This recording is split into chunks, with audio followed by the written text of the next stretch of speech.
नमः शिवाय। आप सभी का दिन शुभ हो। भोलेनाथ और माता पार्वती का आशीर्वाद आप सभी पर सदैव बना रहे। प्रिय श्रोताओं, आज सोमवार के दिन सुनिएगा सोमवार व्रत की संपूर्ण शिव कथा, शिव चालीसा पाठ और आरती।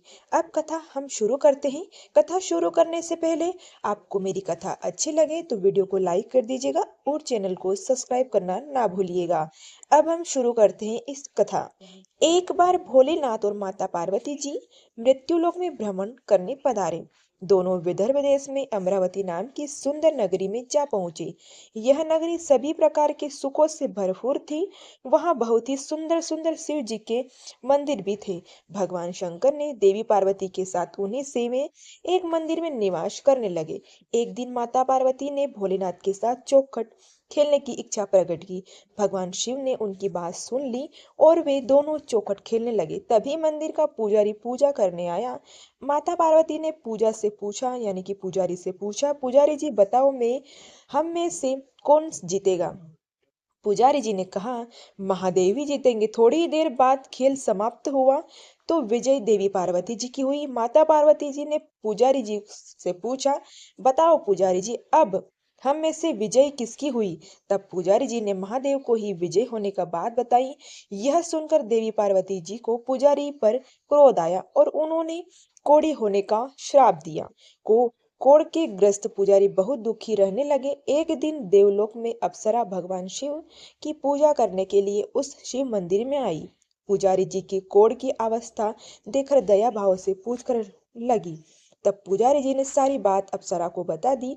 उनमें से एक अप्सरा बोली, आप सभी व्रतों में श्रेष्ठ 16 सोमवार के व्रत करो। इससे शिव जी प्रसन्न होंगे और तुम्हारे कष्ट अवश्य दूर होंगे। पुजारी जी ने इस व्रत की विधि पूछी।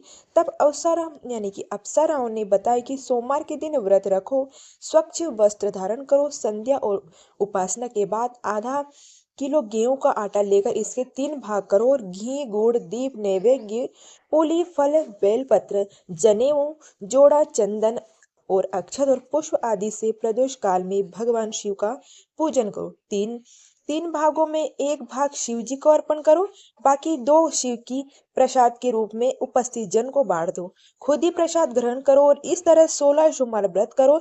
17वें सोमवार को पांव भर की पवित्र आटे की बाटी बनाओ और उसमें से घी और गुड़ मिलाकर चूरमा बनाओ। शिव जी की भोग लगाकर उपस्थित भक्तों को बांट दो। इसके बाद परिवार सहित प्रसाद ग्रहण करो तो इसमें सभी मनोरथ पूर्ण हो जाते हैं। और ऐसी बात बताकर अप्सराएं चली गई। पुजारी जी ने अप्सराओं की बताई विधि अनुसार 16 सोमवार के व्रत किए, जिससे पुण्य प्रताप से भगवान शिव की कृपा और माता पार्वती की दया से पुजारी जी को मुक्त हो गए और आनंद से रहने लगे। कुछ समय बाद भगवान शिव और देवी पार्वती जी की वापस उसी मंदिर में आए और देवी पार्वती ने पुजारी जी से निरोगी देखकर कारण पूछा तो पुजारी जी ने 16 सोमवार व्रत की महिमा बताई।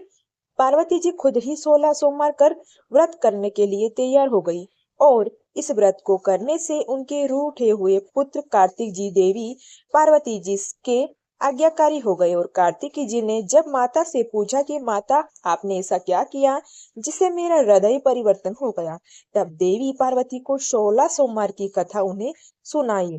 कार्तिकेय जी ने अपने विशेष मित्र से जो कही खो गया था उसमें मिलने को कामना को 16 सोमवार के व्रत किए तो उनका खोया हुआ मित्र उन्हें जल्दी मिल गया। मित्र ने इस आकर्षित मिलन का कारण पूछा तो कार्तिक जी ने उन 16 सोमवार व्रत का कारण बताया। मित्र ने व्रत की विधि विधान, पूजा और स्वयं की विवाह की मनोकामना से 16 सोमवार के व्रत धारण किया। इसके बाद कार्तिकी जी का मित्र एक स्वयंवर सभा में गया तो वहां की राजकुमारी ने आकर्षित होकर उसके गले वरमाला डाल दी और उसके अपना पति स्वीकार कर लिया। तब राजा ने बहुत सारा धन और सम्मान देकर उनको भेजकर वे दोनों सुख से रहने लगे।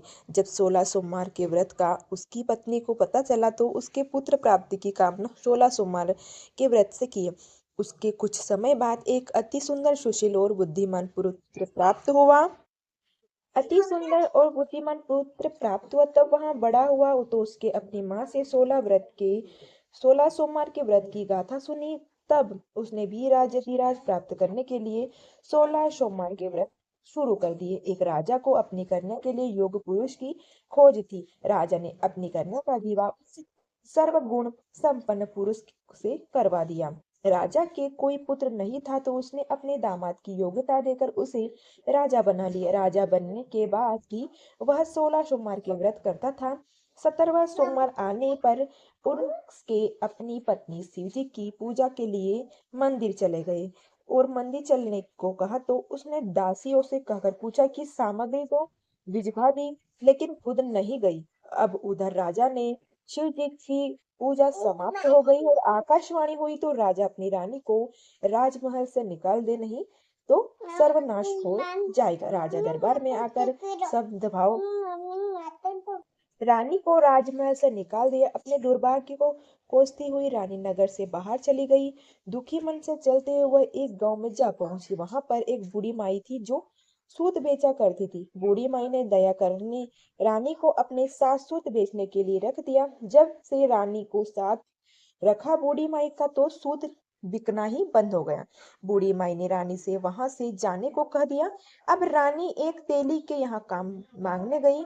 उसी समय तेली के मटके चटक गए और सारा तेल वहां निकल गया। तेली ने उसे वहां से भी भगा दिया। दुखी होकर रानी एक नदी के पास गई तो सारा पानी सूख गया। वहां एक पेड़ के नीचे बैठी तो पेड़ के सारे पत्ते सूख कर गिर गए। आपस में यानी कि आसपास के लोगों ने जब यह सब कुछ देखा तो उसे पकड़कर मंदिर के पुजारी गोसाई जी के पास ले गए। गोसाई जी ने देखते ही जान गए कि यह कोई वेदी की मारी कुलनी स्त्री है। गोसाई जी ने रानी से कहा कि वह उनके आश्रम में उनकी पुत्री की तरह रह सकती है।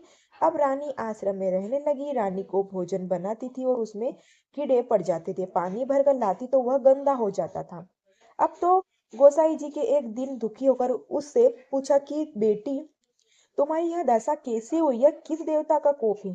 तब रानी ने शिव जी की पूजा में न जाने वाली बात गोसाई जी को बताई तो गोसाई जी ने बोले, पुत्री तुम 16 सोमवार के व्रत करो, इससे तुम अपने सभी कष्टों से मुक्ति पा सकती हो। गोसाई जी की बात मानकर रानी ने 16 सोमवार के व्रत किए। 17वें सोमवार के दिन विधि विधान से शिव जी की पूजा की और पूजा के बाद प्रभाव से राजा को इधर महल रानी की याद सताने लगी और रानी को ढूंढने के लिए उसने अपने चारों दिशाओं में अपने दूतों को भेज दिया। रानी की खोज में घूमते घूमते दूत गोसाई जी के आश्रम में भी पहुंच गए। राजा को घबरा कर लगे और राजा रानी को ले जाने आश्रम पहुंच गए। गोसाई जी से बोला, यह मेरी पत्नी है। शिव जी की क्रोध के कारण मैंने इसे महल में निकाल दिया था और अब जब शिव जी का प्रकोप शांत हो चुका है तो इसे मेरे साथ जाने की आज्ञा दीजिए। गोसाई जी ने रानी को राजा के साथ जाने की आज्ञा दे दी। रानी बहुत प्रसन्न हुई। राजा और रानी के आने की खुशी में नगरवासियों खूब सजावट की, मंगल गीत गाए, पंडितों ने मंत्र आदि गाकर स्वागत किया।